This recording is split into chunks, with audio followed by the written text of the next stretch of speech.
بسم الله الرحمن الرحيم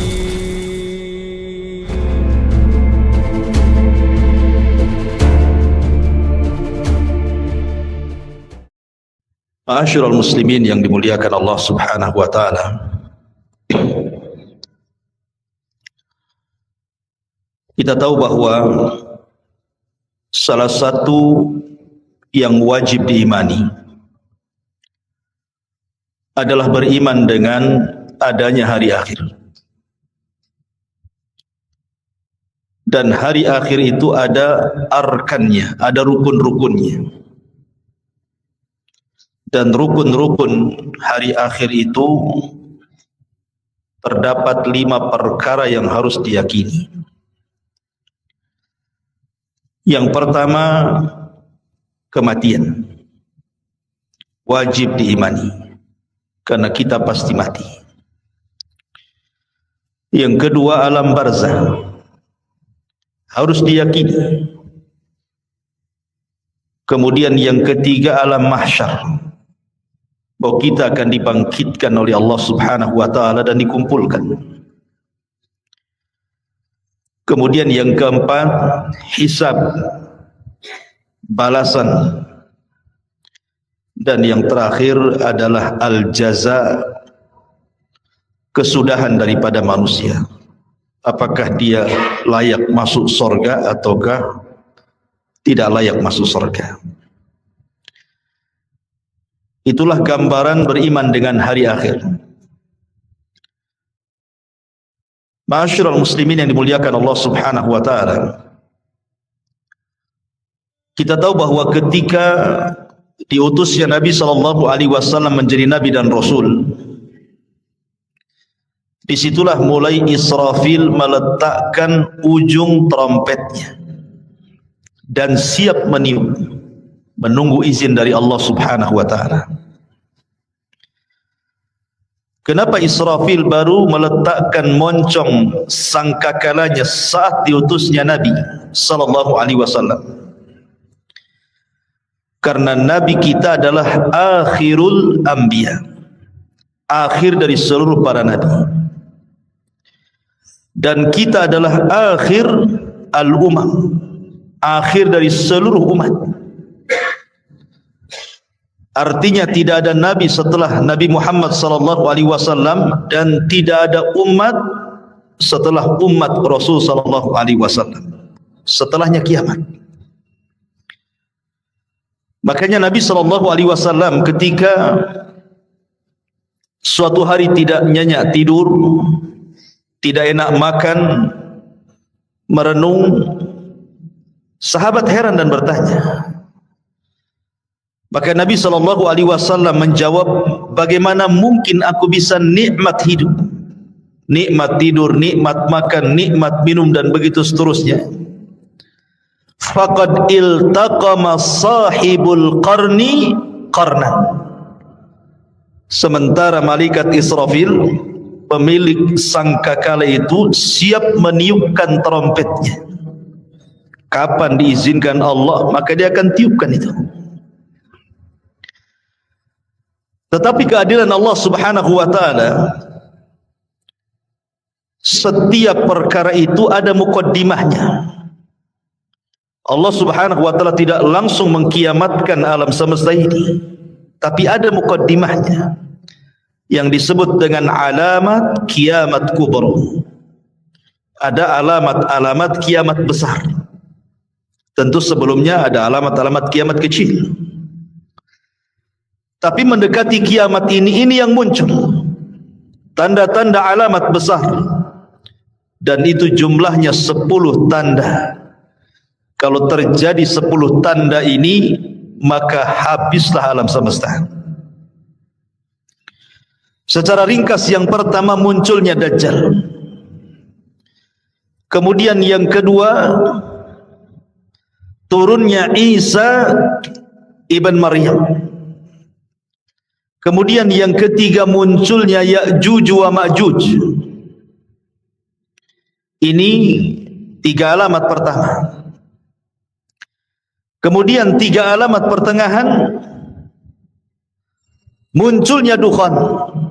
Maksudnya dukhan itu asap yang tebal, yang sangat hitam pekat yang ada di langit.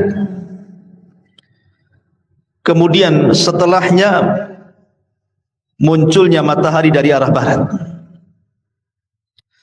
Kemudian setelahnya munculnya binatang dari perut bumi yang disebut dengan dabatun minal ard. Binatang melata bisa bicara, yang menstempel mukmin dan kafir. Ini 3 alamat pertengahan. Maka alamat yang terakhir 3 gempa. Gempa dari arah barat, gempa dari arah timur, dan gempa di Jazirah Arab, dan ditutup dengan api yang menggiring manusia dari Aden Yaman, dikumpulkan di Syam. Disitulah kiamat dibangkitkan. Inilah 10 tanda kiamat besar. Orang-orang yang beriman tidak akan merasakan tentang adanya kiamat besar, karena orang-orang yang beriman itu sebelum Israfil meniupkan sangkakalanya sudah diwafatkan oleh Allah Subhanahu wa ta'ala dengan cara dikirim angin yang sangat-sangat dingin, kemudian menerpa setiap ketiak orang yang beriman walaupun punya iman sebiji zarah, maka akan wafat dengan angin itu, sehingga tidak ada yang hidup kala itu kecuali orang yang paling jahat, yang paling buruk, yang paling kafir, yang paling syirik kepada Allah Subhanahu wa ta'ala. Nabi SAW bersabda, la taqumus sa'ah illa ala syiraril khalqi. Tidak akan tegak hari kiamat kecuali tegak kepada manusia yang paling buruk yang ada di permukaan bumi. Ma'asyiral muslimin yang dimuliakan Allah Subhanahu wa ta'ala, ketika Allah Subhanahu wa ta'ala izinkan Israfil untuk meniupkan sangkakalanya, maka apa yang terjadi? Al-qari'atu mal qari'ah. Wa ma adraka mal qari'ah? Yauma yakunun nasu kal farashil mabthus. Al-qari'ah itu adalah suara yang keluar dari trompet moncong sangkakala yang ditiup Israfil. Itulah al-qari'ah, diambil dari al-qar, suara yang bisa memecahkan gendang-gendang manusia, dan suara yang bisa mewafatkan semua manusia yang hidup kali itu. Maka sekali tiupan, dan itu menunjukkan kemurkaan Allah Subhanahu wa ta'ala, karena tidaklah mungkin Allah menghancur-hancurkan alam semesta kecuali karena kemurkaannya. Maka kiamat itu karena kemurkaan Allah Subhanahu wa ta'ala. Maka disitulah kita lihat dalam ayat-ayat Al-Quran, di mana wa idzan nujumun tasharat, bintang dijatuh-jatuhkan, wa idzal biharu fujirat, kemudian lautan ditumpah-tumpahkan airnya, kemudian wa idza zulzilatil ardu zilzalaha, kemudian bumi digempa-gempakan. Ma'asyiral muslimin yang dimuliakan Allah Azza wa Jalla, Anda bisa bayangkan ketika terjadi tsunami Aceh, itu hanya sebagian kecil laut yang ngamuk gitu ya, yang marah karena kemarahan Allah Subhanahu wa ta'ala. Dalam hitungan menit bisa menghancurkan bangunan dan melenyapkan banyak nyawa. Itu baru sebagian kecil laut. Ketika terjadi gempa di Jogja, dalam hitungan menit bangunan-bangunan roboh menimpa manusia, bangunan hancur, jiwa-jiwa melayang, dan begitu seterusnya. Begitu juga peristiwa gempa di Lombok, dan saya saksikan sendiri karena saya ke sana. Satu kabupaten rata dengan tanah. Ma'asyiral muslimin yang dimuliakan Allah Azza wa Jalla, ini bagian kecil dari bumi. Bagaimana karena Allah Subhanahu wa ta'ala mengatakan idza zulzilatil ardu zilzalaha. Allah Subhanahu wa ta'ala mengidhafahkan zilzal kepada ha, zilzalaha. Allah tidak katakan zilzalan. Kalau zilzalan artinya sekali gempa, boleh jadi di sini gempa, di situ tidak gempa. Tapi ketika zilzal kemudian diidhafahkan kepada ha yang kembali kata ganti ini kepada bumi, artinya satu bumi gempa. Kalau sudah satu bumi gempa, mau lari kemana?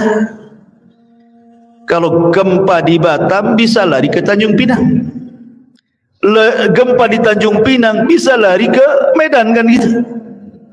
Tapi kalau di Medan gempa, Tanjung Pinang gempa, Batam gempa, semua daerah gempa, lah mau lari ke mana? Maka saat itu tidak ada yang bisa lari, karena di mana-mana gempa. Ya. Ma'asyiral muslimin yang muliakan Allah Subhanahu wa taala, sampai pada waktunya Allah Subhanahu wa taala mewafatkan semua manusia, semua jin, bahkan semua malaikat. Bahkan malaikat maut Allah wafatkan juga. Ketika malaikat maut ditanya, man baki, siapa yang tersisa dari malaikat yang hidup? Kata malaikat maut, tidak ada kecuali abdukal fakir, hambamu yang fakir ini. Maka Allah mengatakan, maut, mati kamu. Sampai malaikat pencabut nyawa pun mati. Ketika itulah Allah Subhanahu wa taala menggulung langit dan mengepal bumi. Dan Allah Subhanahu wa taala berfirman, limanil mulkul yaum, limanil mulkul yaum. Kalian tahu sekarang siapa yang berkuasa? Kalian tahu sekarang siapa yang berkuasa? Tidak ada yang jawab, karena tidak ada yang hidup masalahnya. Tidak manusia, tidak jin, tidak malaikat. Makanya Allah Subhanahu wa taala menjawab sendiri, lillahil wahidil qahar. Kekuasaan itu hanya milik zat yang satu, dialah zat yang maha perkasa lagi kuat, Allah Subhanahu wa taala. Ma'asyiral muslimin yang dimuliakan Allah Subhanahu wa taala, Abi Hurairah radhiyallahu an pernah ditanya tentang jarak tiupan sangkakala pertama dengan sangkakala kedua itu berapa waktunya. Maka Abu Hurairah radhiyallahu an mengatakan arba'un, 40. Sahabat bertanya, apakah 40 tahun wahai Abu Hurairah? Fa'abaitu, aku enggan menjawabnya. Apakah 40 bulan? Fa'abaitu, aku enggan menjawabnya. Apakah 40 minggu? Fa'abaitu, aku pun enggan menjawabnya. Apakah 40 hari? Fa'abaitu, aku pun enggan menjawabnya. Pokoknya di angka 40. Bisa 40 hari, bisa 40 minggu, bisa 40 bulan, bisa 40 tahun, wallahu a'lam. Tetapi disitulah Allah Subhanahu wa taala menghancurkan alam semesta sehancur-hancurnya. Ketika Allah Subhanahu wa taala menghancurkan sampai bumi yang kita pijak ini Allah hancurkan, Allah berfirman, yauma tubaddalul ardu ghairal ardi. Ketika Allah Subhanahu wa taala ganti bumi yang kita pijak dengan bumi yang lain. Maknanya, ada sebagian ahli tafsir mengatakan maksudnya mengganti bumi dengan bumi yang lain itu zatnya, artinya keseluruhan bumi. Allah hancurkan dulu, baru Allah hamparkan. Ada juga yang mengatakan sifatnya. Tapi yang jelas bahwa bumi yang kita pijak ini menurut pendapat yang kuat wallahu alam dalam bentuk bulat, nanti pada hari kiamat sudah tidak bulat lagi, tetapi Allah hamparkan sebagaimana Allah mengatakan wal ardu muddat wa alqat ma fiha wa takhallat. Dan ketika itu bumi dihamparkan dengan bentuk yang sangat putih bersih dan seolah-olah tidak pernah ada orang maksiat di atasnya. Ma'asyiral muslimin yang dimuliakan Allah Subhanahu wa taala, disinilah manusia akan dibangkitkan dengan tiupan sangkakala Israfil yang kedua. Ikhwan, ketika kiamat dibangkitkan, tidak ada satu jasad manusia kecuali Allah hancurkan. Bagaimana Allah Subhanahu wa taala bisa membangkitkan dari jasad yang dihancurkan? Ternyata Allah Subhanahu wa taala tidak menghancurkan semua jasad saat kiamat dibangkitkan. Bahkan dari Adam alaihi salatu wassalam yang dikubur lebih dulu dibandingkan kita dan seluruh anak keturunannya, yang jumlah mereka tidak ada yang tahu kecuali Allah. Berapalah jumlah yang hidup di permukaan bumi sekarang, ikhwan, dibandingkan orang yang ada di kuburan? Tentu lebih banyak mereka. Mungkin jasad mereka sudah dimakan tanah, tetapi Allah subhanahu wa ta'ala dengan kuasanya, ada satu jasad manusia tidak dihancurkan Allah subhanahu wa ta'ala, bagaimanapun caranya. Apa itu? Tulang ekor manusia. Tulang ekor manusia walaupun kecil itu tidak akan dihancurkan walaupun dikiamatkan bumi ini. Kenapa? Karena dari tulang ekor itulah kita dibangkitkan oleh Allah subhanahu wa ta'ala. Jasad boleh hancur tapi tulang ekor tidak hancur. Jasad boleh hancur tapi ruh tidak hancur. Ruh tetap Allah subhanahu wa ta'ala letakkan di mana? Kalau ruhnya orang-orang yang beriman Allah letakkan fil illiyin, di tempat yang paling mulia, yang paling tinggi. Tapi kalau ruhnya orang kafir diletakkan di tempat yang paling rendah, di dasar bumi yang paling rendah, yang paling dasar. Lah ketika tiupan sangkakala yang kedua, Allah subhanahu wa ta'ala berfirman, wa akhrajatil ardu athqalaha, dan kami keluarkan beban-beban isi bumi ke permukaan. Wa alqat ma fiha wa takhallat, dan kami lempar beban bumi dan semua ada di permukaan bumi. Tentu setelah bumi diganti dengan bumi yang baru. Ini jasad, belum ada ruh. Dan bagaimana Allah subhanahu wa ta'ala bisa membangkitkan dari tulang ekornya? Dalam hadis yang sahih, Allah subhanahu wa ta'ala mengirimkan hujan, karena asal kehidupan itu dari air, dan kami jadikan air itu segala sesuatu bisa hidup, kan itu. Wa ja'alnal ma' kulla syai'in hayyin, kami jadikan air itu segala sesuatu hidup. Maka Allah akan hujani itu bumi itu. Ketika setiap tulang ekor tersentuh dengan air hujan tersebut, maka semua terlempar ke permukaan. Kemudian Allah ciptakan kembali jasad yang sudah hancur itu. Di situ Allah subhanahu wa ta'ala katakan, wa idzan nufusu zuwizat, ketika Allah lesatkan setiap ruh-ruh yang diletakkan di illiyin kalau dia ruhnya mukmin, dan roh-roh yang ada di sijin kalau dia kafir munafik, dilesatkan semuanya. Subhanallah, tidak ada yang tertukar. Ruh masuk ke jasad-jasadnya yang pernah dia tempati di bumi, semua akan melesat di situ. Disitulah terjadi dalam akidah ahli sunnah wal jamaah sebagai yaumul ba'thi wan nusyur, hari kebangkitan, di mana manusia akan dibangkitkan di situ. Bagaimana kondisi mereka dibangkitkan?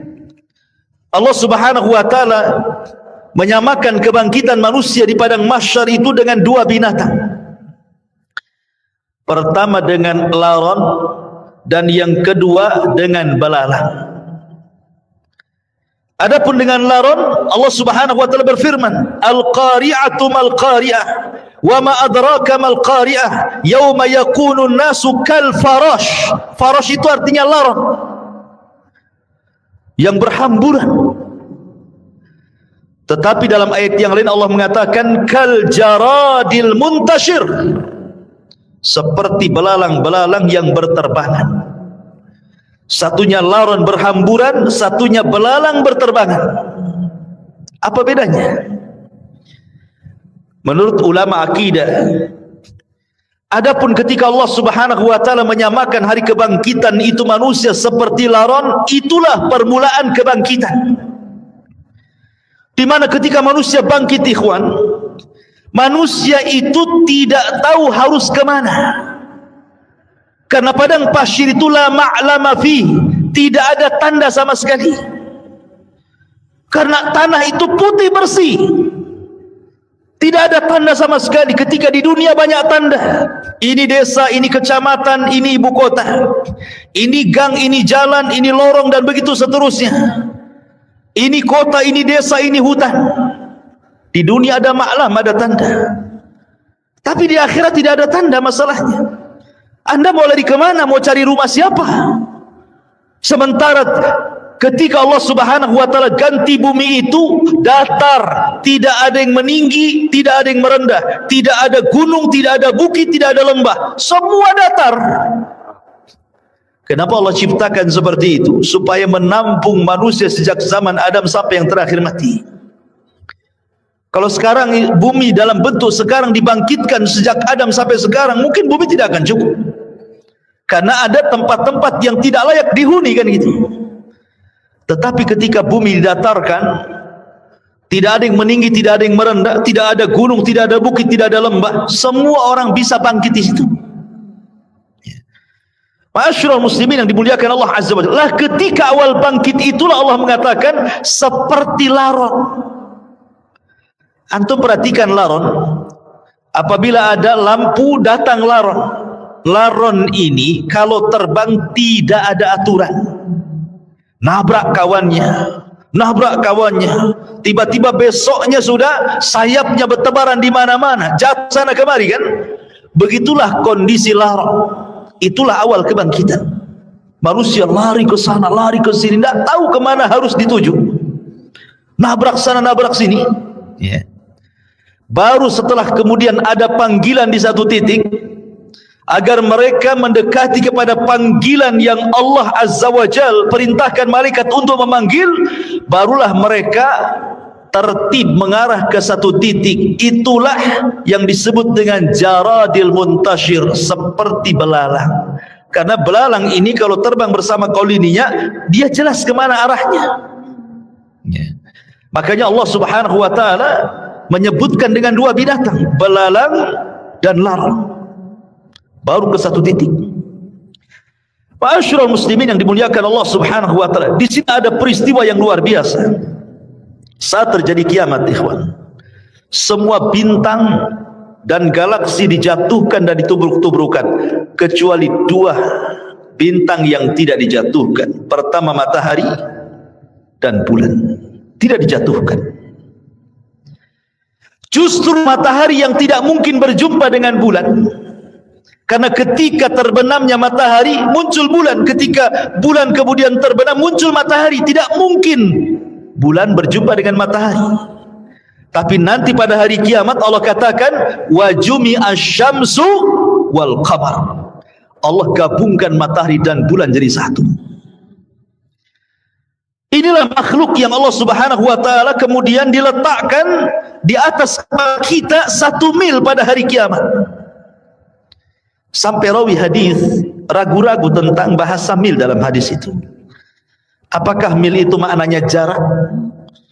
Ya, ada meter, ada kilo, ada mil. Ataukah mil itu alat untuk bercelak yang hanya 1 jengkal di atas kepala?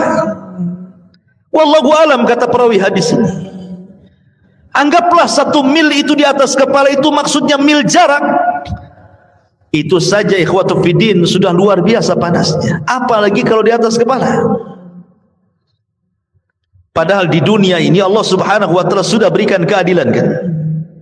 Di mana matahari diletakkan pada porosnya, disesuaikan dengan daya kehidupan manusia.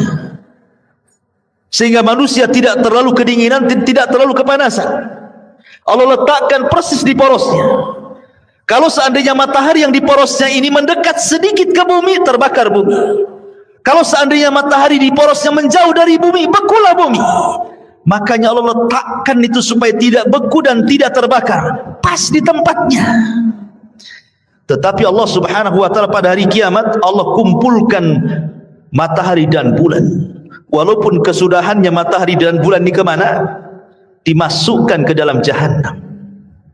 Sampai sahabat bertanya, Rasul, apa dosa matahari? Kenapa dimasukkan ke dalam jahannam? Maka Rasul mengatakan, dimasukkan matahari dan bulan bukan berarti dua makhluk ini berdosa, tidak. Tetapi ingin membuktikan bahwa keduanya bukan Tuhan. Biar para penyembah bintang di bumi, para penyembah matahari dan bulan tahu bahwa matahari dan bulan itu bukan Tuhan. makanya dipendamkan ke neraka. Sehingga ahlun nar melihat matahari yang dipendamkan ke neraka, rupanya keduanya bukan Tuhan. Ya, memang bukan Tuhan. Makanya Allah mengatakan la tasjudu lisyamsi wala lilqamari wasjudu lillahi alladzi khalaqahunna in kuntum iyyahu ta'budun. Jangan sujud kepada matahari dan bulan, tapi sujudlah kepada yang menciptakan keduanya kalau kalian betul-betul beribadah kepada Allah Azza wa Jalla. Ma'asyiral muslimin yang dimuliakan Allah Subhanahu wa taala. Bagaimana manusia saat dibangkitkan? Nabi sallallahu alaihi wasallam bersabda, yuhsyarun nas yaumal qiyamah khufatan uratan ghurlan buhman. Aisyah radhiyallahu anha menceritakan, nanti pada hari kiamat manusia akan dikumpulkan khufatan, tanpa beralas kaki. Anda bisa bayangkan saat matahari di siang hari kemudian memanasi aspal yang ada di jalan-jalan. Coba Anda jalan tanpa alas kaki, rasakan panasnya. Atau di gurun pasir gitu ya. Bagaimana orang bisa berjalan di dunia saja tanpa alas kaki, bagaimana pula di akhirat matahari didekatkan. Begitu panasnya kaki ini ketika mijak bumi itu kan. Kemudian kata Rasul sallallahu alaihi wasallam, khufatan uratan, tanpa ada baju lengket di badan. Tidak pakai baju, tidak pakai celana. Tidak ada yang menyelimuti badannya, satu helai kain pun tidak ada di badannya. Bayangkan matahari dekat tuh. Kita saja ya kan itu ya, apabila telanjang di tengah matahari terik siang-siang itu panasnya luar biasa. Ini telanjang bulat. Kemudian kata Nabi sallallahu alaihi wasallam, khufatan uratan ghurlan, kembali tidak dikhitan.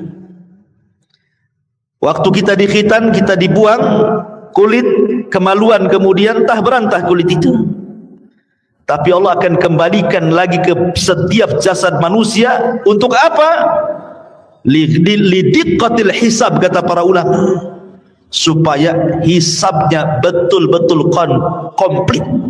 Sampai kepada masalah kulit kemaluan pun harus nempel, supaya betul-betul dihisab ya. Kemudian yang terakhir kata Rasul, ghurlan, tanpa bawa harta di badan. Artinya tidak bawa harta di badan itu ya tidak bawa apa-apa ya. Kalau di bumi ini antum pamannya safar bawa dompet gitu kan masih tenang lah tuh ya. Tetapi jangan lagi dompet, jangan lagi kartu ATM, pakaian pun tidak, celana pun tidak, celana dalam pun tidak gini. Lalu apa yang dibanggakan pada hari kiamat ikhwan? Itu menunjukkan bahwa Allahu aghniya wa nahnul fuqara. Allah itulah zat yang kaya, kita ini fakir ya. Kadang nggak ada bawa apa-apa. Apa yang mau dibanggakan pada hari kiamat?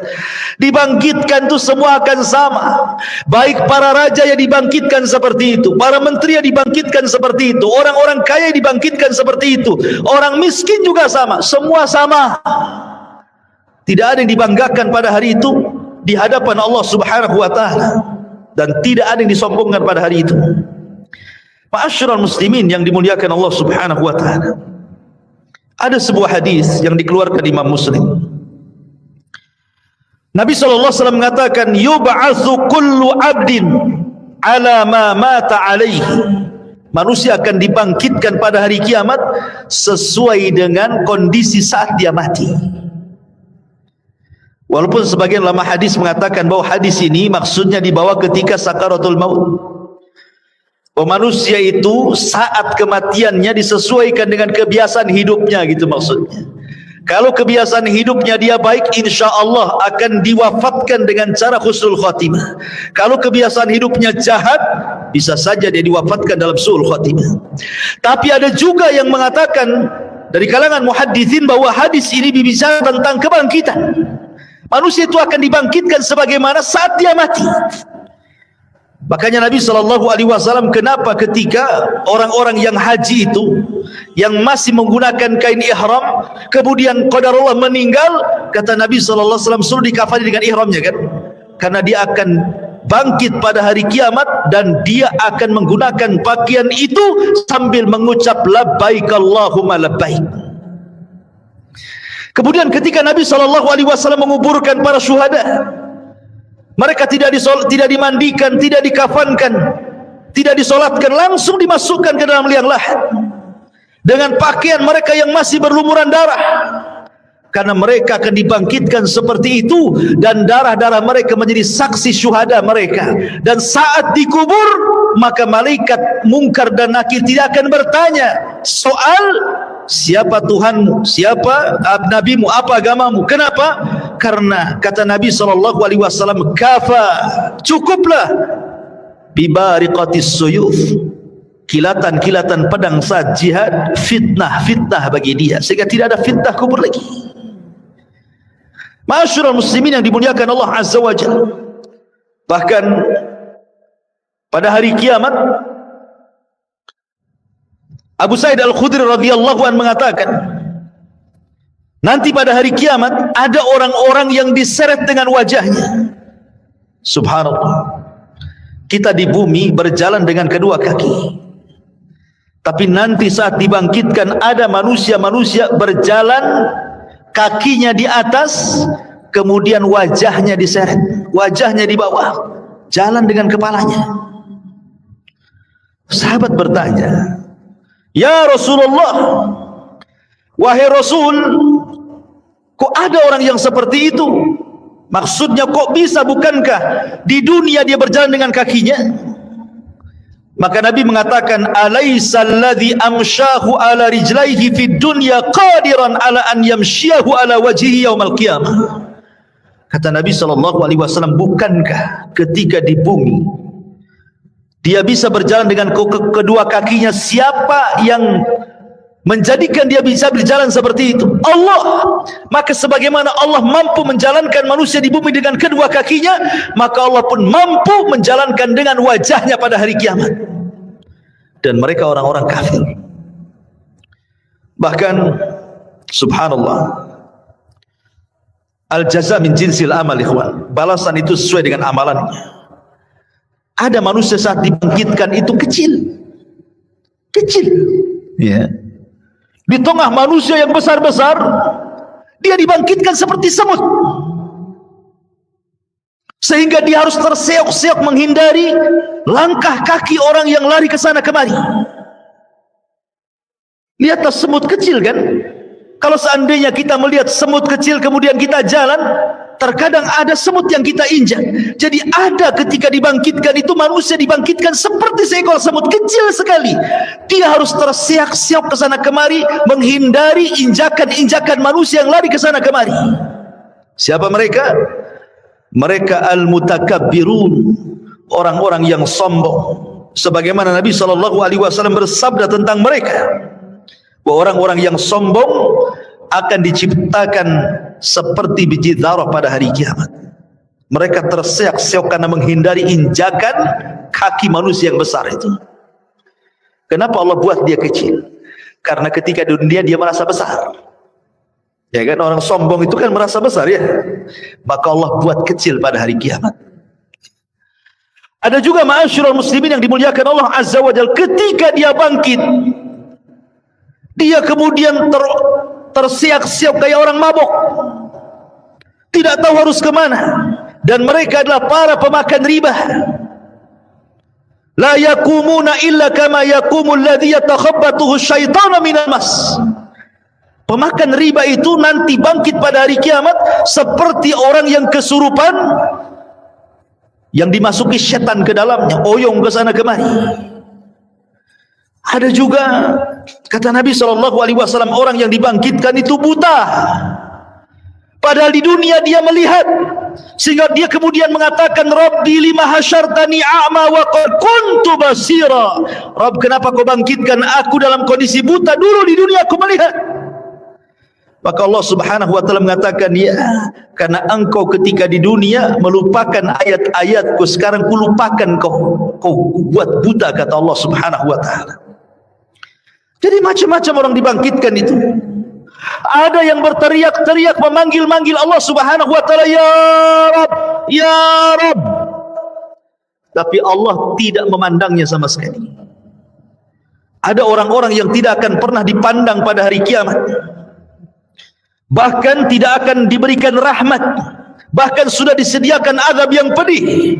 Subhanallah ya ikhwan. Kalau sampai kita tidak dipandang oleh Allah Subhanahu wa taala, berarti kita akan merasakan peritnya neraka jahanam. Siapa mereka? Kata Nabi SAW, salasatun la yukallimuhumullahu yawmal qiyamah wa la yuzakkihim wa la yanzuru ilaihim wa lahum adzabun alim. 3 orang tidak akan diajak bicara pada hari kiamat, tidak akan disucikan, tidak akan dilihat, bahkan azab sudah menunggu mereka.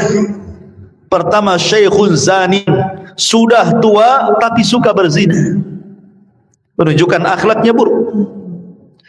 Kemudian yang kedua, malikun kadzab, raja pendusta, penguasa para pendusta, mendustakan rakyatnya. Wa'ilun mustakbir, sudah miskin sombong pula dia. Kemudian juga Rasul mengatakan, salasatun la yukallimuhumullahu yaumal qiyamah. Ada juga orang-orang yang tidak akan diajak bicara oleh Allah Subhanahu wa taala, tidak akan disucikan, tidak akan dilihat. Bagi mereka azab yang pedih. Al-musbil, orang yang melembrehkan pakaiannya di bawah mata kaki. Al-mannan, orang yang suka mengadu domba ke sana kemari. Al-munfik sil'atahu bil halifil kadhib, seorang pedagang untuk melariskan dagangannya berdusta dengan sumpah kepada Allah Azza wa Jalla. Mereka tidak akan diajak bicara, mereka tidak akan dilihat oleh Allah Subhanahu wa taala. Termasuk juga rajulun ata rajulan au imra'atun fi duburi, atau seseorang laki-laki yang melakukan homoseksual, tidak akan diajak bicara, tidak akan disucikan, tidak akan dilihat oleh Allah. Atau seorang laki-laki yang berhubungan lewat dubur istrinya, tidak akan diajak bicara, tidak akan disucikan, bahkan tidak akan dilihat oleh Allah Subhanahu wa taala. Termasuk juga imra'atun la tashkuru li zawjiha, istri yang tidak pernah bersyukur kepada suaminya. Istri yang tidak pernah bersyukur kepada suaminya. Apabila suaminya mendatangkan banyak kebaikan, hanya satu kesalahan, dia mengatakan engkau tidak pernah berbuat baik. Bersyukur kepada suaminya. La yanzurullah ila imra'atin la tashkuru li zawjiha. Allah tidak akan melihat kepada seorang wanita yang tidak pernah syukur kepada suaminya. Jadi ada orang-orang yang tidak akan dilihat Allah. Dia panggil-panggil ya Rabb, ya Rabb. Allah tidak peduli dengan orang itu. Bahaya ikhwan, kalau sampai tidak dilihat oleh Allah Subhanahu wa taala. Lah ketika itu ma'asyiral muslimin, maka Allah Subhanahu wa taala mulai pisah-pisahkan manusia itu. Awalnya kan berkumpul tuh, jadi satu. Sejak zaman Adam sampai yang terakhir mati terkena trompet sangkakala Israfil, dibangkitkan semuanya. Di situ masih kumpul para nabi, para syuhada, para siddiqin, para salihin, orang awamnya. Dari mulai zaman Adam sampai yang terakhir masih satu di padang mahsyar itu. Baru Allah pisah-pisahkan di situ. Apa kata Allah Subhanahu wa taala? Kata Allah Subhanahu wa taala, "Hei, siapa yang di antara kalian ketika di dunia menjadi para pemimpin yang adil, keluar kalian kemari, berdirilah di bawah arsy Allah Subhanahu wa taala, kalian mendapatkan naungan." Kemudian dia panggil lagi, "Hei orang-orang yang ketika di dunia hatinya terikat dengan masjid, kemari keluar dari situ. Di sini kalian mendapatkan naungan dari arsy Allah Subhanahu wa taala." Kemudian dipanggil lagi, "Hai orang-orang yang ketika di dunia suka berinfak sampai tangan kirinya tidak tahu diinfakkan tangan kanannya, sedekahus sir. Kemari keluar. Kamu harus bergabung di sini. Kau mendapatkan naungan arsy Allah Subhanahu wa taala." Kemudian juga dipanggil yang lainnya, "Wahai anak muda yang ketika di dunia menjaga kehormatannya, tidak mau berzina karena takut kepada Allah, keluar, gabung di sana. Di sana kau mendapatkan naungan arsy Allah Subhanahu wa taala. Termasuk kalian yang saling mencinta karena Allah, membenci karena Allah, keluar, gabunglah kau di situ. Itulah yang disabdakan Nabi sallallahu alaihi wasallam, sab'atun yudhilluhumullahu fi dhillihi yauma la dhilla illa dhilluh.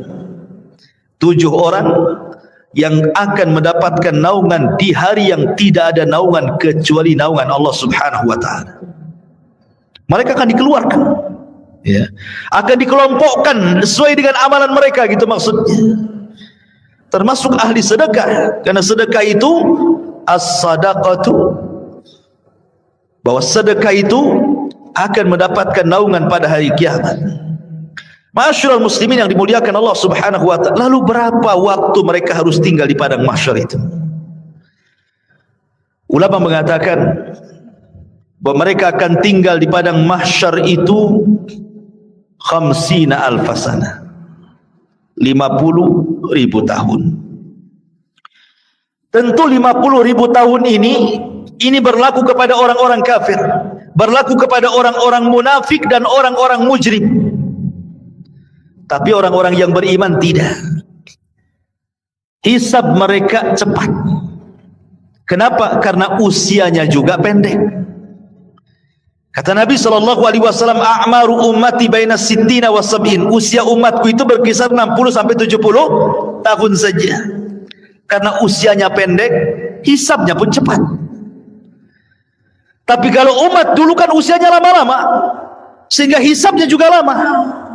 Makanya orang-orang yang beriman, mereka akan tinggal di padang mahsyar itu cuman setengah hari. Tapi setengah harinya kehidupan akhirat. Berapa setengah harinya kehidupan akhirat? Allah mengatakan, inna yawman inda rabbika ka alfi sanatin mimma ta'udun. Satu hari kehidupan akhirat bila dibandingkan dengan kehidupan dunia sama dengan 1000 tahun. Berarti setengah harinya 500 tahun. Jadi orang-orang yang beriman akan tinggal 500 tahun saja. Sementara orang kafir akan tinggal 50.000 tahun kehidupan akhirat, tinggal dikali 1000 tahun kehidupan dunia. Berapa lama mereka harus tinggal di situ, ikhwan? Begitulah Allah Subhanahu wa taala hendak mengadili mereka seadil-adilnya. Ma'asyiral muslimin yang dimuliakan Allah Azza wa Jalla. Jadi manusia itu dibangkitkan dengan berbagai macam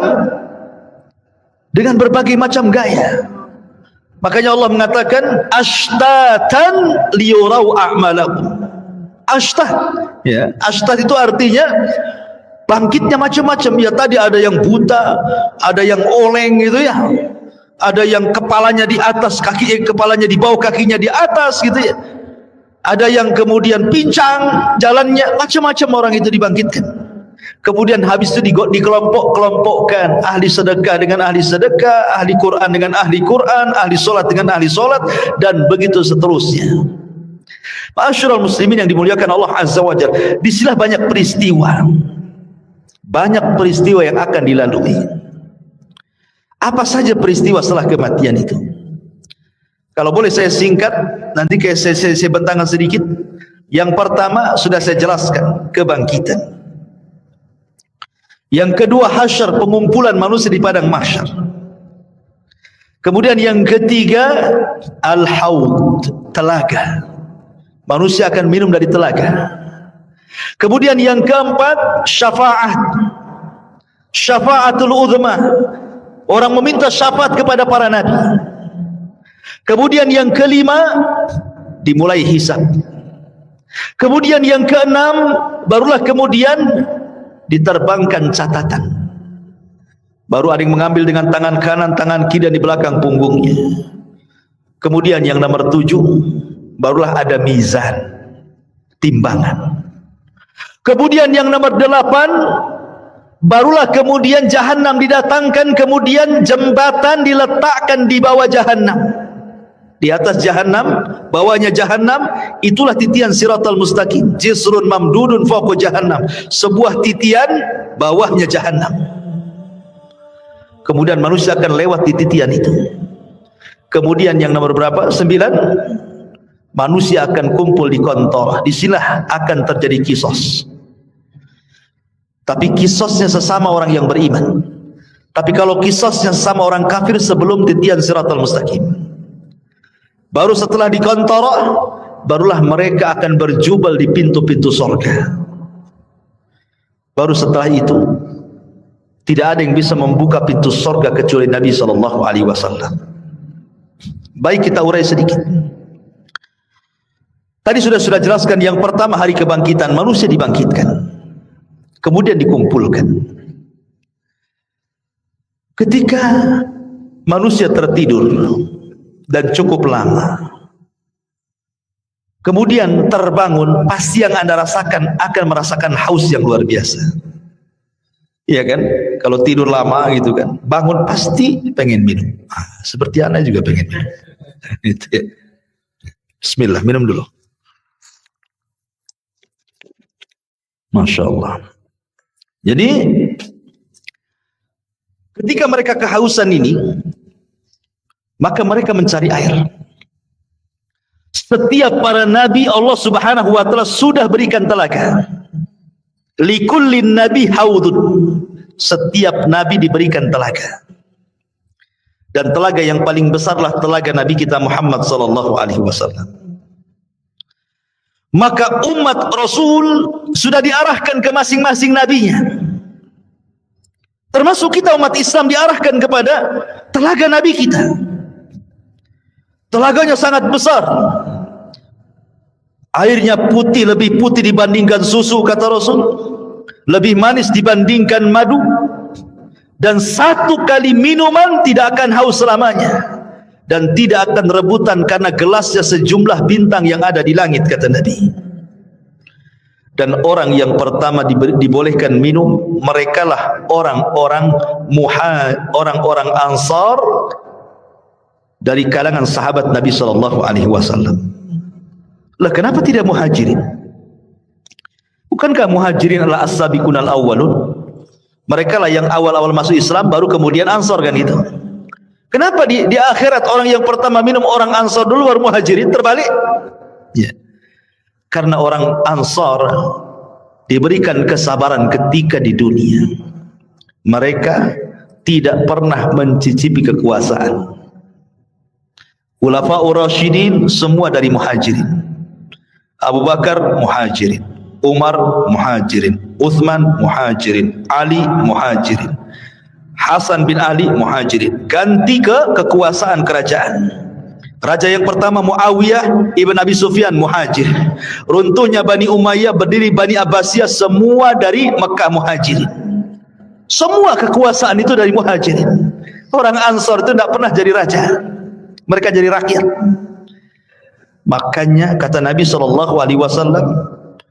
sabarlah kalian. Kalian akan mendapatkan nanti raja-raja yang zalim. Boleh jadi mungkin yang menguasai kalian itu raja-raja zalim. Tapi kesabaran kalian akan mendapatkan hasil sampai kalian menemui aku di mana? Di telagaku, kata Nabi. Makanya mereka orang yang pertama minum. Orang-orang Ansar atau penduduk Yaman yang awal-awal masuk Islam, baik dari kalangan manusia atau kalangan jinnya. Ya. Baru setelah itu muhajirin. Baru setelah itu para ulama. Baru setelah itu umumnya umat Rasul, sampai yang terakhir datang sekelompok umat Rasul hendak minum. Tiba-tiba dihalau para malaikat, tidak boleh. Nabi SAW kasihan dan mengatakan, ummati itu umatku, biarkan wahai malaikat, biar dia minum. Tapi kemudian Rasul diberitakan bahwa mereka tidak layak minum.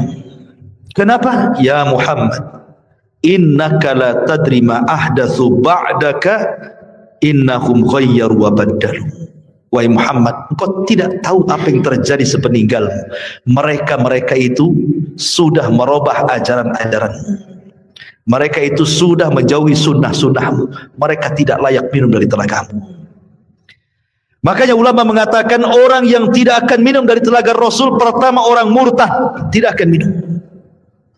Yang kedua orang munafik, tidak akan minum. Yang ketiga orang-orang yang mereka selalu menyelisih sunnah Rasul.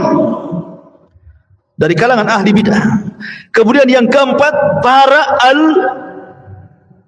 murtakib al-kabair, orang-orang yang senantiasa terus melakukan dosa besar. Mereka tidak layak minum dari telaga Nabi SAW. Padahal ikhwan, meminum dari telaga Rasul itulah yang menentukan nasib kita saat di padang mahsyar. Karena ketika matahari didekatkan, kita merasa haus. Sementara Rasul mengatakan, siapa yang meminum satu teguk saja, dia tidak akan haus selamanya, kan? Artinya bisa meringankan beban saat matahari dekatkan sebenarnya. Baru setelah kemudian mereka minum, ada yang minum, ada yang tidak. Kemudian mereka berkumpul lagi di padang mahsyar, dibiarkan oleh Allah Subhanahu wa ta'ala. Dengan matahari didekatkan, kemudian keringat dicucurkan, sampai-sampai keringatnya membanjiri, sampai kalau seandainya ada perahu dijalankan, perahu bisa jalan di keringatnya. Karena ada yang tenggelam selutut, ada yang tenggelam sepusat, ada yang tenggelam sedada, ada yang tenggelam setelinga, ada yang tenggelam betul-betul dengan keringatnya, sesuai dengan amalannya. Ya, ma'asyiral muslimin, ini menakutkan karena kumpulnya mereka saja sudah menakutkan. Kenapa menakutkan? Karena ketika di kuburan saja mereka sudah takut. Kan kalau orang-orang yang beriman masuk kuburan itu dibentangkan surga, ya kan? Ketika dia sanggup menjawab pertanyaan malaikat, siapa Tuhanmu? Allah. Siapa Nabimu Muhammad? Apa agamamu? Islam. Allah akan mengatakan dari langit, an sadaqa abdi, hambaku telah benar. Kalau begitu, bentangkan pintu dari sorga, hantarkan makanan, hantarkan minuman, hantarkan pakaian, hembuskan angin dari sorga supaya wangi kuburannya, kan itu? Artinya dia bisa melihat sorga di kuburan. Tapi orang kafir, munafik dan ahli dosa, ketika dia tidak sanggup menjawab apa kata Allah, sempitkan kuburan sesempit-sempitnya, kan itu? Kemudian bentangkan neraka di hadapannya. Makanya ketika kemudian terjadi hari kiamat, mereka sudah melihat neraka saat di kuburan tuh. Makanya mereka sudah ketakutan luar biasa.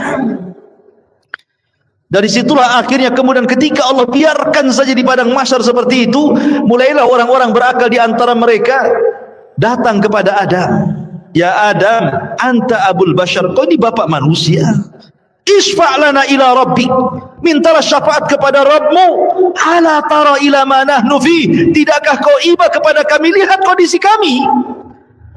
Tapi Adam mengatakan tidak bisa, karena aku sudah pernah melakukan maksiat sehingga Allah murka, dan kemurkaannya tidak pernah terjadi sebelum dan sesudahnya. Sebaiknya kau kenuh saja, datang kepadamu.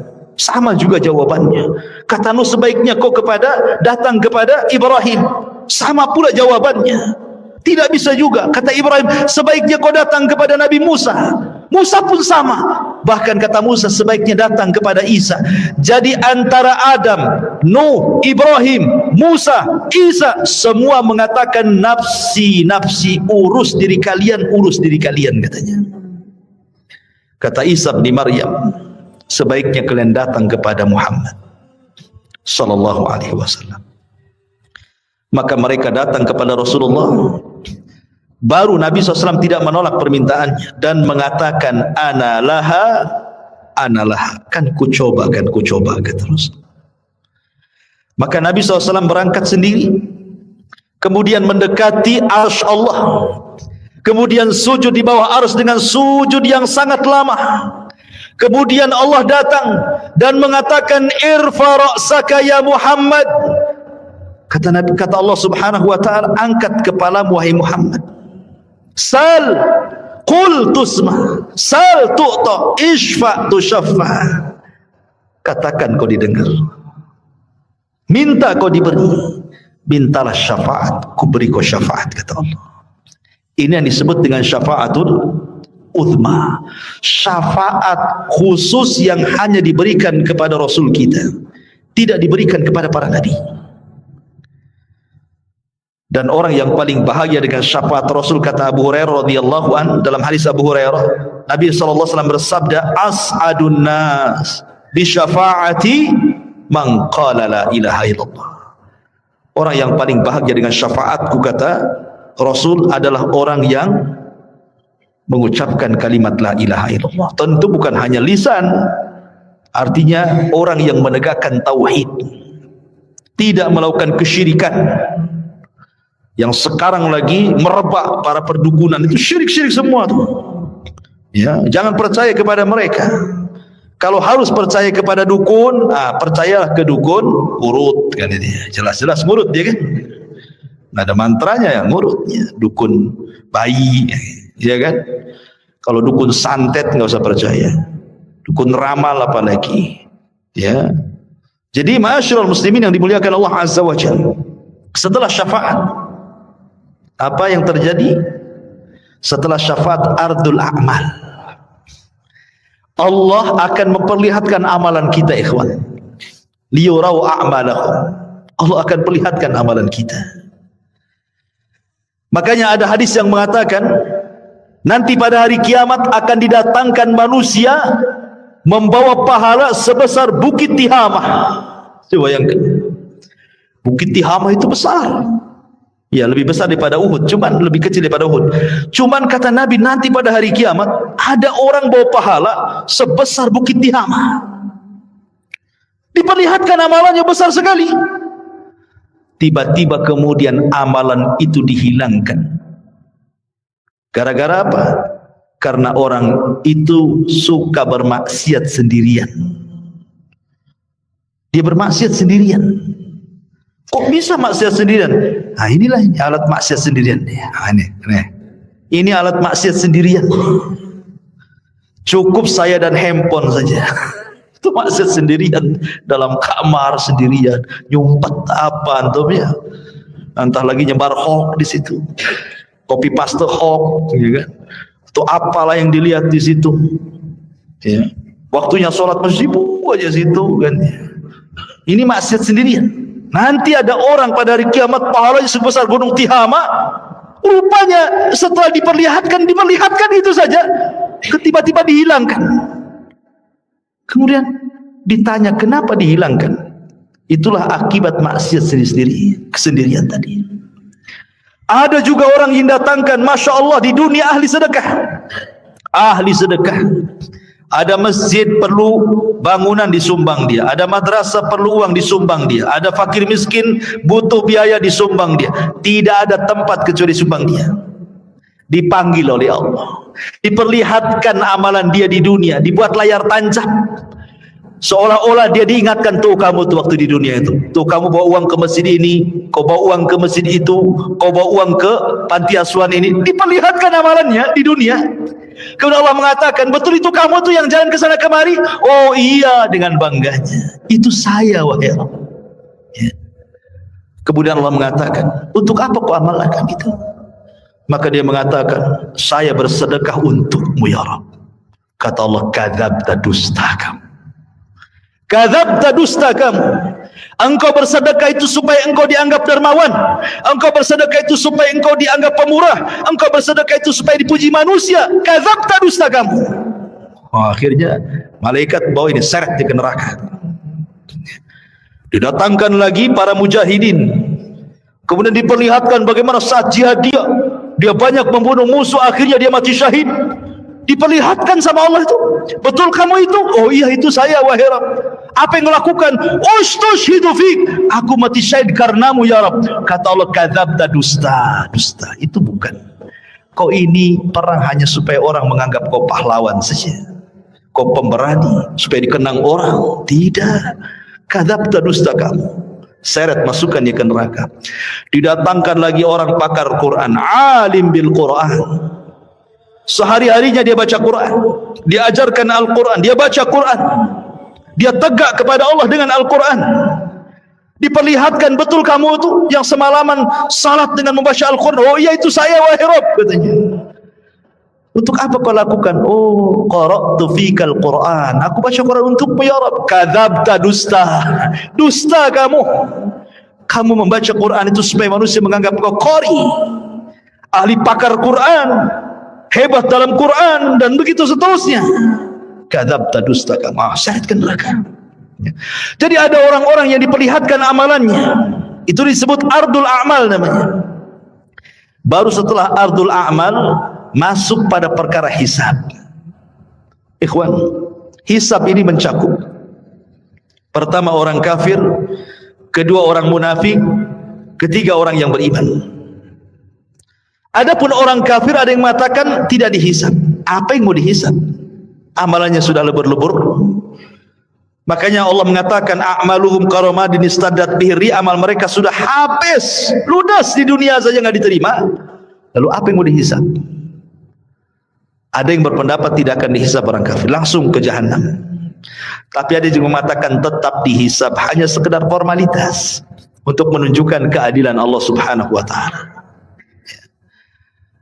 Orang munafik lebih jahat dibandingkan orang kafir. Maksudnya munafik i'tiqad ya, bukan munafik amal. Apa bedanya munafik i'tiqad dengan amal? Kalau munafik i'tiqad itu zahirnya Islam, hatinya kafir. Jadi dia masuk Islam dengan badannya, keluar dari Islam dengan hatinya. Tapi kalau munafik amal ini masih muslim, dia hanya meniru sifat munafik. Kalau ngomong dusta, kalau janji khianat, itu munafik amal namanya. Beda ya. Dia tidak dikeluarkan dari Islam. Jadi munafik yang dikeluarkan dari Islam itu yang mendohirkan Islam, menyembunyikan kekufuran seperti orang-orang orientalis dan begitu seterusnya. Ya, karena ada orang-orang misionaris yang ingin memurtadkan kaum muslimin, pura-pura masuk Islam. Gitu ya. Adapun hisabnya orang-orang mukmin ada dua. Ada yang disebut dengan hisaban yasira, mudah hisabnya. Ada yang disebut dengan hisaban asira, sulit hisabnya. Apa bedanya? Kata Nabi SAW, hisab yang mudah itu, orang ini akan ditanya oleh Allah Subhanahu wa taala semua apa yang dilakukan dia di dunia, tetapi dia tidak diwajibkan untuk menjawab, hanya mengiyahkan saja. Betul kamu zina? Iya. Betul kamu rampok? Iya. Betul kamu ini? Iya. Betul kamu itu? Iya. Betul kamu sholat? Iya. Betul kamu puasa? Ya, gitu saja. Ya. Habis itu Allah tutupi aibnya dan Allah ampuni dosanya. Itu hisab yasir, mudah. Tapi hisabnya ada yang sulit. Bagaimana caranya? Ketika dia tanya soal amalannya, dia bantah. Dia membantah Allah. Kamu juri? Enggak. Itu bantah namanya. Korupsi? Enggak. Jadi sehingga harus datangkan saksi. Kata Nabi SAW, manukisha udzib. Siapa yang ketika dihisab ada bantah-bantahan, maka akan diazab orang ini. Ya.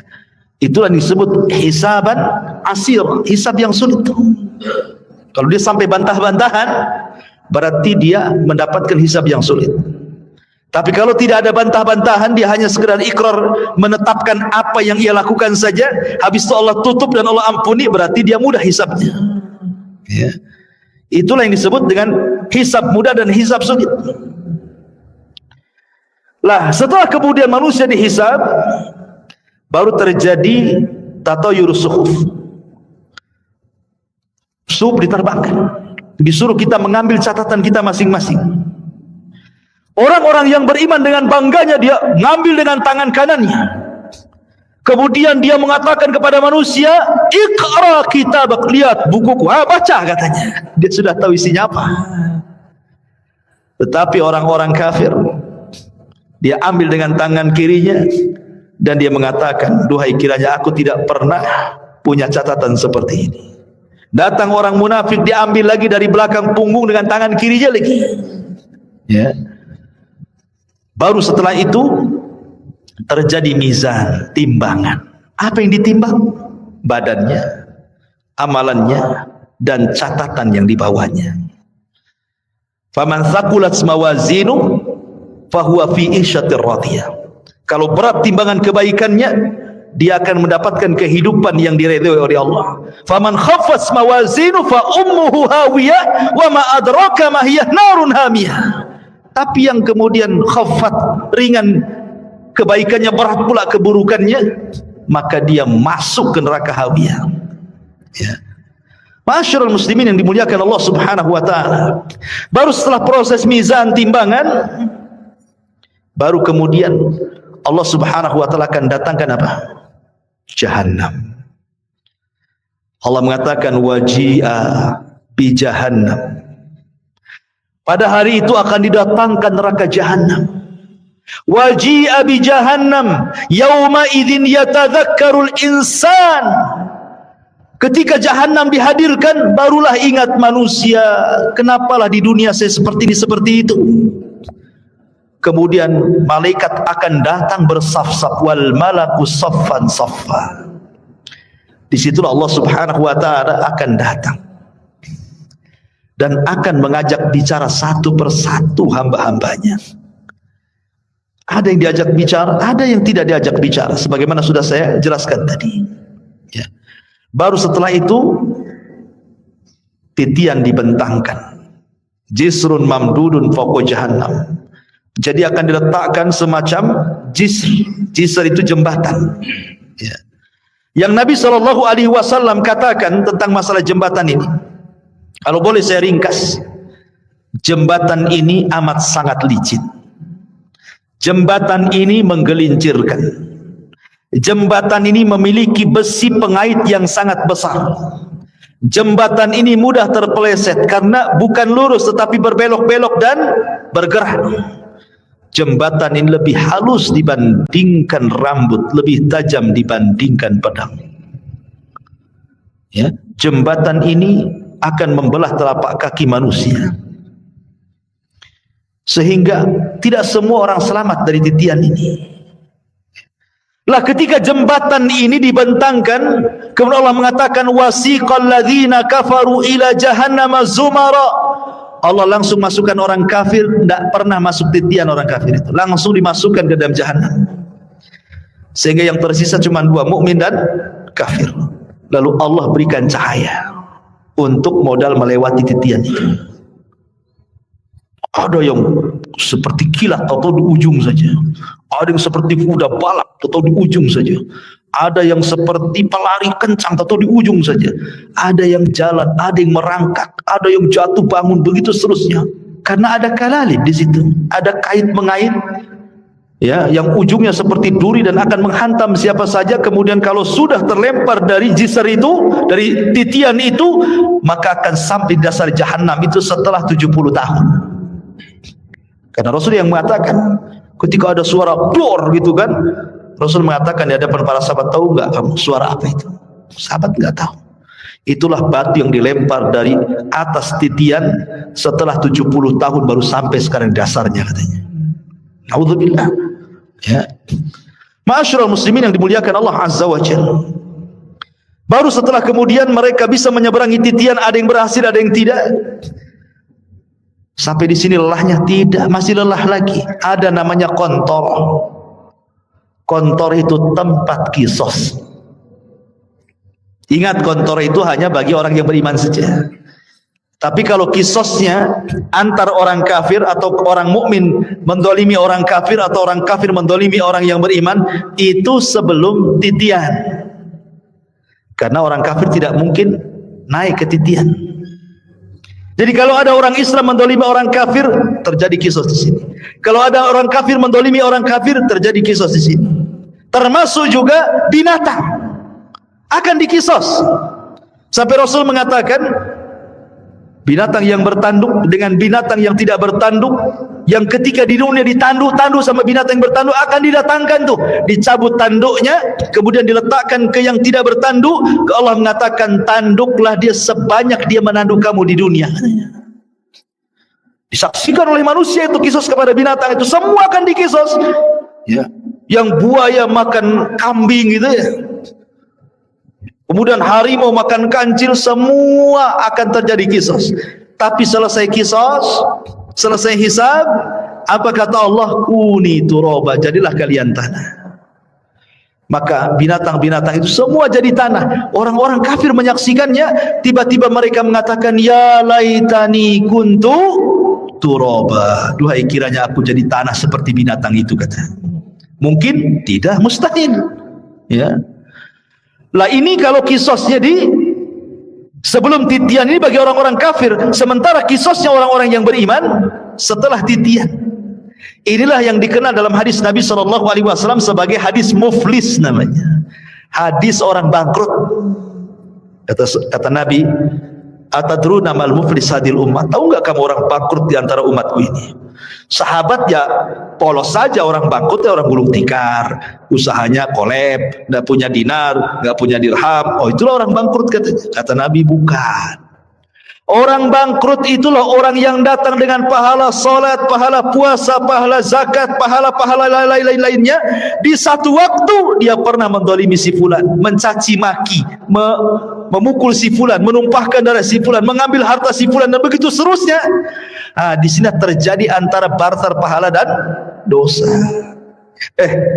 Jangan ke situ dulu kamu, sini. Dulu kau memukul saya. Mana pahalamu? Diambil pahalanya. Mau pergi lagi ke pintu surga, tunggu dulu. Dulu kamu mencaci maki saya. Sini pahalamu. Berangkat lagi, tunggu dulu. Dulu kau yang menginjak kaki saya. Tunggu dulu. Akhirnya banyak orang yang minta pahala dia, habis pula pahalanya. Ketika habis pahalanya, masih ada juga. Ingat gak? Dulu kau yang ambil uang saya. Sini pahalanya. Saya tak ada pahala. Tak apa kau tak ada pahala, aku punya dosa, nih dosaku ambil. Begitu kan? Datang lagi. Dulu kau pernah menzalimi saya, mana pahalamu? Tidak punya. Nggak apa-apa, nih dosaku ambil. Bayangkan coba. Makanya Rasul mengatakan orang ini disebut orang bangkrut. Kalau ibarat pedagang itu modal habis, hutang pula numpuk. Orang ini habis pahalanya diberikan orang, dosa pula ditanggung dia, gitu maksudnya ya. Makanya disebut bangkrut orang ini. Kalau masih tersisa pahalanya, ada kesempatan masuk surga. Kalau tidak, dicemplungi lagi lah ke neraka. Di sini terjadi kisos, ikhwan, antar orang yang beriman. Bahkan yang mengeri adalah kisosnya pembunuhan. Karena awal yang pertama dihisab oleh Allah itu, kalau hak manusia adalah masalah darah, ya. Dan itu ketika proses hisab itu, yang pertama kali hak manusia adalah darah. Tapi kalau hak Allah, salat. Yang pertama dihisab kalau hak Allah adalah salat. Tapi kalau hak hamba, masalah darah. Kata Abdullah ibn Abbas radhiyallahu anhu, orang-orang yang dibunuh itu akan membawa kepala, tangan kirinya diambil kepalanya. Jadi dia berjalan tanpa kepala. Walaupun ketika di dunia dibunuhnya bukan dipenggal kepalanya, mungkin diracun, mungkin diceki, mungkin diapa gitu ya, mati. Tapi nanti pada hari kiamat orang-orang yang dibunuh tanpa kepala berjalan menghadap Allah, dan tangan kirinya membawa kepalanya sambil bercucuran darah di lehernya. Kemudian tangan kanannya membawa pembunuhnya dihadapkan kepada Allah. Kemudian dia mengatakan, ya Rabb, sal hadza lima qatalani. Ya Rabb, tanya orang ini, kenapa dia sampai membunuh? Tanya, ya. Karena pembunuhan itu kan sebagaimana sabda Rasul nanti di akhir zaman, al-qatil la yadri fi ma qatal wal maqtul la yadri fi ma qutil. Orang yang membunuh bingung kenapa dia bisa membunuh, orang yang dibunuh lebih bingung lagi kenapa saya bisa dibunuh. Karena dalam Islam itu aturan bunuh membunuh sudah ada, qisas, atau dia berzina dan sudah menikah, atau karena dia murtad, dijelaskan begitu ya. Tapi gara-gara rebutan parkir bunuh-bunuhan, gara-gara waris bunuh-bunuhan, gara-gara masalah sedikit utang piutang bunuh-bunuhan, ini akan terjadi kisos. Dan kisos ini akan diulang. Walaupun di dunia kisos ini berlaku, tetap akan diulang. Karena yang namanya kisos itu belum memuaskan sebuah keadilan. Walaupun sesuai dengan syarat Islam. Apalagi tidak sesuai dengan syariat Islam. Yang sesuai dengan syariat Islam saja tidak memenuhi keadilan. Contoh, si A membunuh si B, yang satu preman, yang si B ini orang soleh.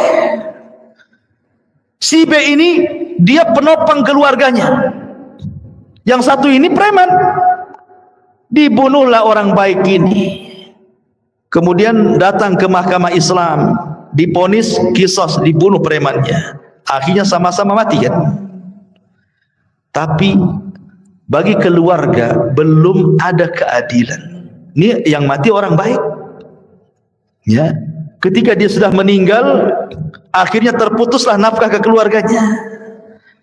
Ini yang preman dibunuh lagi, yang keluarganya aja nggak suka dia preman, nah, biarkan aja dia mati kan. Jadi belum memenuhi keadilan kan hati kita ini, maka di akhirat diulang lagi supaya memenuhi keadilan. Makanya ketika masuk surga kata Ibnu Utsaimin rahimahullahu taala, wa naza'na ma fi sudurihim min ghillin ikhwana, tidak ada lagi dendam, tidak ada lagi marah, ya, tidak ada lagi dendam kesumat, betul-betul dihilangkan dalam hatinya, karena sudah ada kisah 2 kali kan, ingin menghilangkan dendam kesumatnya. Ketika masuk surga semua jadi satu hati, ya. Jadi terjadi kisos tuh, kembali ke kontora. Setelah kontora itulah adalah pintu-pintu surga. Disitulah manusia berjubel di pintu-pintu surga. Kata Rasul, sayati alaikum zaman kadidu minaz ziham, akan datang waktunya manusia berdesak-desakan di pintu surga. Tidak ada yang bisa membuka pintu surga, sampai pun Adam tidak bisa membuka pintu surga kecuali Nabi kita Muhammad SAW. Ana awal man aftatihu babal jannah, saya orang yang pertama kali membuka pintu surga. Ketika Rasul buka pintu surga, tiba-tiba ada wanita mau mendahului masuk ke dalam surga, ya. Ada perempuan lari mau mendahului Nabi masuk surga. Kata Rasul, tunggu dulu, siapa kamu? Maka wanita yang mengatakan, saya wanita yang merawat banyak anak yatim, ya. Dari sini kata para ulama, lihat bagaimana para pengkafil yatim berdua sama masuk ke dalam surga. Itulah yang dinamakan ana wa kafilul yatim fil jannati kahataini. Aku dan para perawat anak yatim itu seperti ini di surga, kata Nabi. Ya kan? Tetapi yang jelas bahwa di sini Rasul yang pertama kali masuk surga ya bukan wanita ini. Cuma dia mau bersama Nabi, mau mendahului Nabi, cuma di stop kan gitu ya. Bagaimanapun yang pertama membuka pintu surga Rasul, yang pertama masuk ke dalam surga pun Nabi sallallahu alaihi wasallam. Adapun kehidupan di surga tentu kehidupan yang luar biasa, karena bagaimanapun Rasul yang mengatakan a'dadtu li ibadis salihin ma la ainun ra'at wa la udhunun sami'at wa la khatara ala qalbi bashar, gitu ya. Aku siapkan di surga itu kenikmatan yang tidak pernah dilihat mata, didengar telinga, terlintas pun tidak. Subhanallah, ya. Ma'asyiral muslimin yang dimuliakan Allah Subhanahu wa taala. Lah, surga itu bertingkat-tingkat. Ada sebuah hadis ketika menjelaskan tentang keutamaan qari'ul Quran, para penghafal Quran atau para penggemar membaca Quran. Kata Nabi sallallahu alaihi wasallam, ini di surga nih. Iqra wartaq warattil kama kunta turattil fid dunya fa inna manzilataka inda akhiri ayatin taqra'uha. Kata Rasul menjelaskan nanti di surga Allah akan memerintahkan para penghafal Quran atau orang-orang yang gemar membaca Quran, bacalah. Subhanallah, Quran ini bukan hanya dibaca di dunia, di surga pun dibaca, ya. Bacalah, naiklah. Karena nanti ahli surga itu akan diberikan rop-rop sayap di belakangnya untuk naik ke tingkatan-tingkatan di atas. Naiklah, terbanglah, ya. Dan pelankan bacaanmu, tartilkan bacaanmu. Sebagaimana kau di dunia mentartilkan bacaan Quran, di surga pun kau tartilkan. Nanti akhir kedudukanmu di surga sesuai dengan akhir ayat yang kau baca di dunia, kata Nabi. Kata Ibnu Taimiyah, Syekhul Islam Ibnu Taimiyah ketika memberikan catatan kepada hadis ini, bahwa tingkatan di surga itu sejumlah ayat dalam Al-Quran. Berapa ayat dalam Al-Quran itu? 6.500 kurang lebih. Itu jumlah ayat dalam Quran itu 6.500 kurang lebih. Artinya tingkatan di surga itu ya segitulah jumlahnya, 6.500 kurang lebih. Yang 100 tingkatan disediakan oleh Allah untuk para mujahidin fisabilillah, lebihnya sesuai dengan amalannya. Berarti di sini menunjukkan bahwa surga itu banyak, 650 lebih, 6.500 tingkatan lebih. Sementara satu surga itu luasnya selangit dan di sebumi, dan satu tingkatan ke tingkatan berikutnya itu perjalanan 500 tahun. Semakin tinggi surga, semakin indah tingkatannya. Karena surga itu sifatnya darajat tangga ke atas. Kalau neraka itu sifatnya darokat, tangga ke bawah makin jelek. Kalau surga ke atas makin baik, gitu maksudnya. Makanya orang naik lebih lelah dibandingkan orang terjun. Coba lu terjun, tinggal jegur aja kan. Naik, capek sampai ke atas. Ya kan? Makanya ke surga itu perlu tenaga, perlu lelah, perlu letih. Ke neraka enggak perlu. Tinggal jegur aja antum ke situ. Jadilah antum penduduk neraka. Enggak perlu antum beli, enggak perlu antum bayar, enggak perlu pakai uang. Dan enggak perlu sekolah. Orang maksiat itu enggak perlu sekolah. Kalau ibadah itu perlu sekolah karena ada ilmunya. Salat aja ada ilmunya. Gimana takbiratul ihram, apa yang mau dibaca? Maksiat enggak perlu sekolah, enggak perlu S2 maksiat itu. Tamat TK aja bisa maksiat. Makanya tidak lelah orang masuk neraka itu, tapi enak. Itulah makanya ikhwatu fiddin, kenapa surga itu dibaluti dengan makari, hal-hal yang tidak suka, sementara neraka itu dibaluti oleh syahwat, hal-hal yang orang suka masuk ke situ. Ya. Lah surga yang bertingkat-tingkat ini Allah Subhanahu wa taala berikan kepada siapa? Orang-orang yang masuk ke dalam surga sesuai dengan tingkatannya. Bahkan di surga itu minimal satu orang itu mendapatkan 2 istana. Paling sedikit orang yang masuk surga itu dapat 2 istana.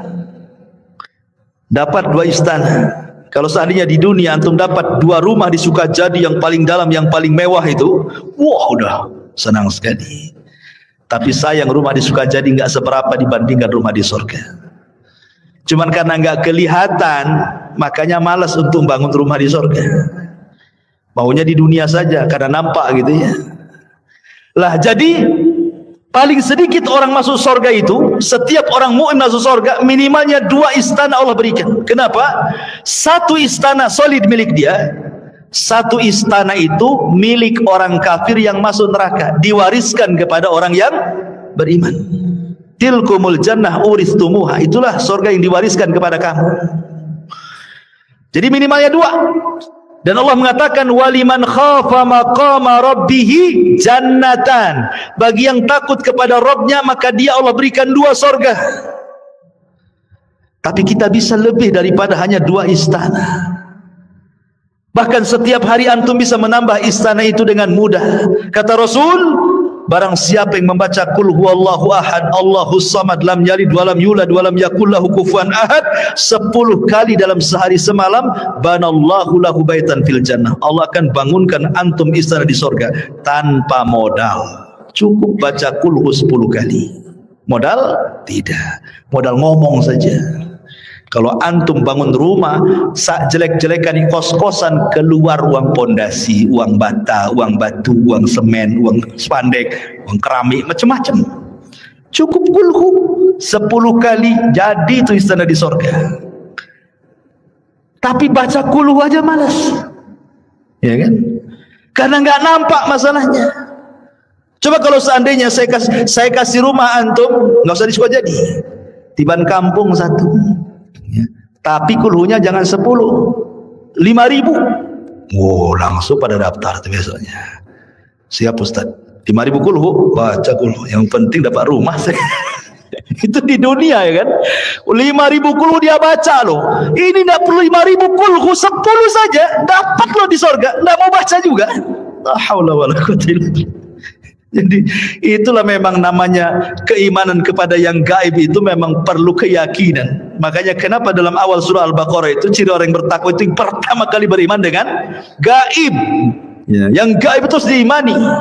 Sebab kalau tidak beriman yang gaib, ya tadi akhirnya nggak yakin dengan surga. Bukti nggak yakin dengan surga, Allah pilih amalan-amalan yang bisa membangunkan istana di surga, nggak juga orang tertarik. Ada bangun masjid nih. Ya. Kan bangun istana di surga tidak harus 1 masjid dia bangun. 1 sak semen pun jadi itu antum bangun rumah di surga. 1 keping keramik pun jadi. 1 lonjor besi pun jadi. Tidak juga nyumbang. Oke, ini modal Ustaz, saya tidak ada duit. Ya tadi ya nggak modal ya kulhu itu 10 kali. Tak ada modal itu. Itu aja masih susah baca kulhu. Atau yang nggak modal lagi, Ya, salat duha 12 rakaat kata Rasulullah, banallahu qasran fil jannah. Siapa yang salat duha 12 rakaat Allah bangunkan istana di surga. Enggak juga antum salat duha. Ya. Lalu apa lagi? Ya. Masyarul muslimin yang dimuliakan Allah, banyak amalan-amalan enggak modal. Itulah karena kurang yakinnya kita dengan perkara gaib itu. Tapi kalau soal perdukunan yang gaib-gaib yakin tuh. Datang dia, tolong cek tangan saya, nasib saya ini gimana masa depan nih, usaha saya lancar atau enggak nih. Yakin dengan gaib yang satu ini, ya. Masyarul muslimin yang dimuliakan Allah Azza wa Jalla. Jadi surga yang bertingkat-tingkat itu, maka tingkatan tinggi semakin baik semakin baik. Dan ingat, surga itu bukan hanya sekedar istana. Ya, di situ juga ada view-nya, ada sungainya, ada tamannya, ada roof-roofnya, ada bahkan ada kamar terbuat dari kaca, bayangkan. Terbuat dari kaca, ghuraf namanya. Kamar itu persis terbuat dari kaca. Yura dhahiruha batinuha. Orang dalam melihat keluar, orang luar melihat ke dalam. Ya bahasa kita rumah kaca lah. Kan sekarang kan lihatlah rumah-rumah minimalis itu kan cantik tuh kalau dikasih kaca itu kan. Di mana tuh ghuraf itu? Di atas. Kalau kita ini di dunia bangun satu bangunan di atas, harus ada tiang dari bawah nopang tuh. Di sorga tak ada. Tak ada tiang, ya gitu saja kamar. Ustaz, gimana saya kesananya katanya. Antum pikir antum di sorga kayak apa? Terbang antum ke sana. Ya. Karena semua binatang di sorga itu, jangankan kita, binatang di sorga semua terbang. Makanya bahasa Quran itu lahmi tair. Tair itu artinya burung. Ya, daging burung gitu ya. Jadi semua binatang itu kata para ulama terbang di surga itu. Tidak ada binatang melata kayak di bumi itu berjalan di, tidak ada, semua terbang. Antum aja terbang.